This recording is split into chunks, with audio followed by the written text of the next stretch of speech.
mahojiano na mazungumzo kuntu.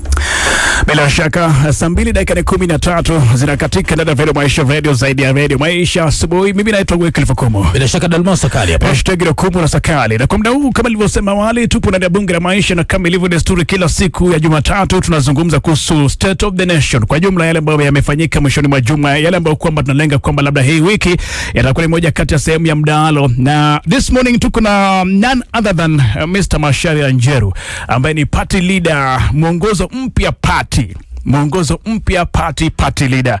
And of course unajua kwamba Mr. Macharia Njeru is a man of many feathers, kwa sababu pia ni advocate of the High Court by the way, and ndiye mtu wa kwanza kukuwa mwenyekiti wa IPOA if I'm not wrong, lakini pia umeweza kuwakilisha chama cha mawakili LSK pale katika tume ya huduma kwa mahakama JSC bila shaka, ambako alikuwa vice chair, alikuwa naibu mwenyekiti pale JSC bila shaka.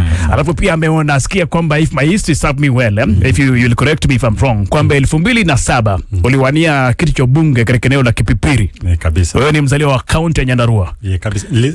Actually nilizaliwa pale Kapsabet Nandi. Yes. Nikiwa mdogo, lakini turudi tukahamia baadaye kule Nyandarua. Ambapo pale Nyandarua Kipipiri ndio constituency yangu. Lakini kuzaliwa mimi mzaliwa wa Kapsabet. Kwa hivyo lugha zote mbili najua kwamba unazielewa. Zote nazielewa. Mimi ni Mkenya halisi. Ndio sababu hata kwanza ile jambo ambalo huwa napinga sana kwa nchi yetu ni mambo ya ukabila. Yes. Hiyo ndio jambo moja ambalo limeharibu sana nchi yetu. Na haswa wale wa political leaders, viongozi wetu, wanapenda sana mambo ya ukabila ndio wagawanye watu. Kulete siasa mbovu ambazo zinazidi kuharibu hata uchumi. Unashtukia ukiangalia saa wakati huu bwana hukumu, wakati huu ukiangalia saa kwa mfano watoto. Yes. Kuna 1.13 million watoto ambao wako nje ya shule kati ya miaka 6 na miaka 13.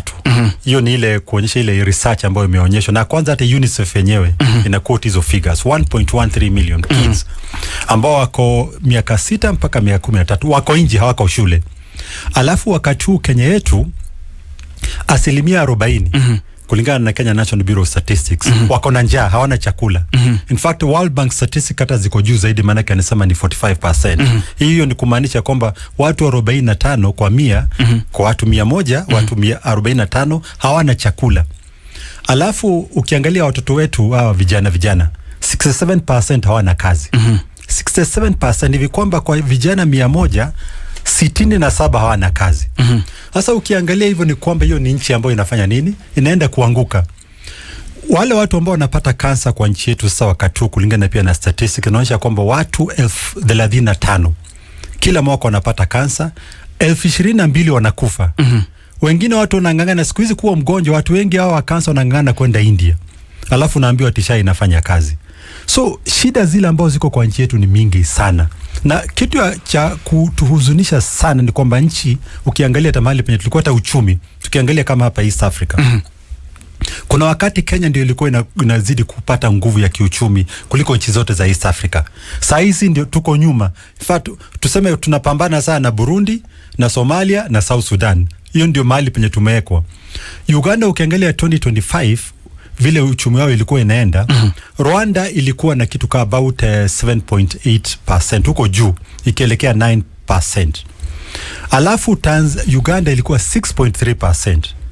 Tanzania ilikuwa 5.5%. Kenya ilikuwa 4.6%. Hiyo ni kumaanisha wakiendelea kukua kwa haraka kutuliko watatufikia, watupite, sisi ndio tutaenda kutafuta kazi kwao. Okay.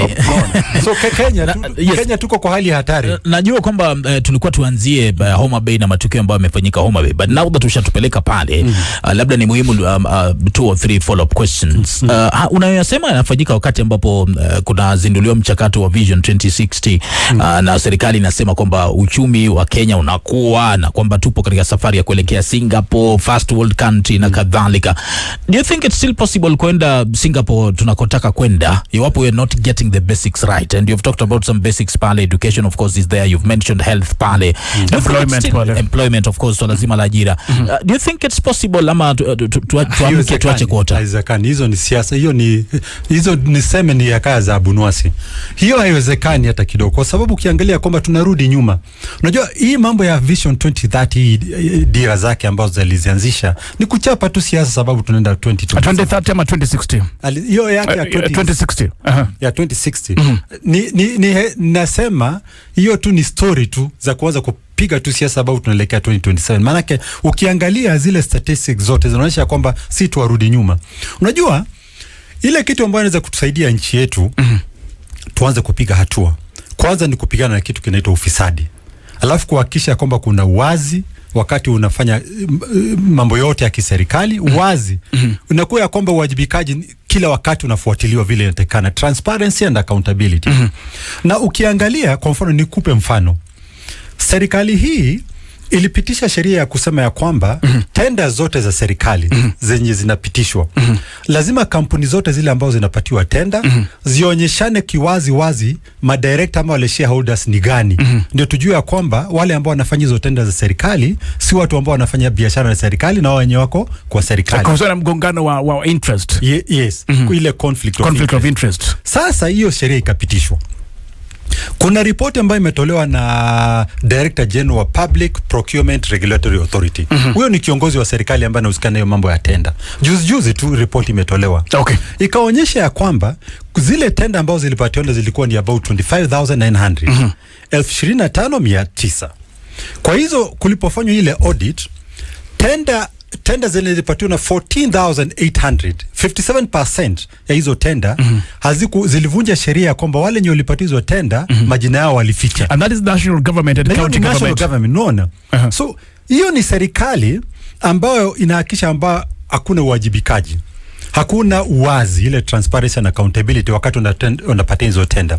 Sasa ujiulize kwa nini kulikuwa kuna ficha hizo majina ili hali sheria inasema ya kwamba hiyo majina yote iwe pale. Okay. Sababu kubwa ni sababu wale wanapata hizo tenda ni wale wenye wako kwa serikali, kazi yao ni kukula pesa. Kama mnaharibu pesa za serikali, mnafanya wizi, utawezaje kusema ya kwamba uanze kuongea dira za 2060?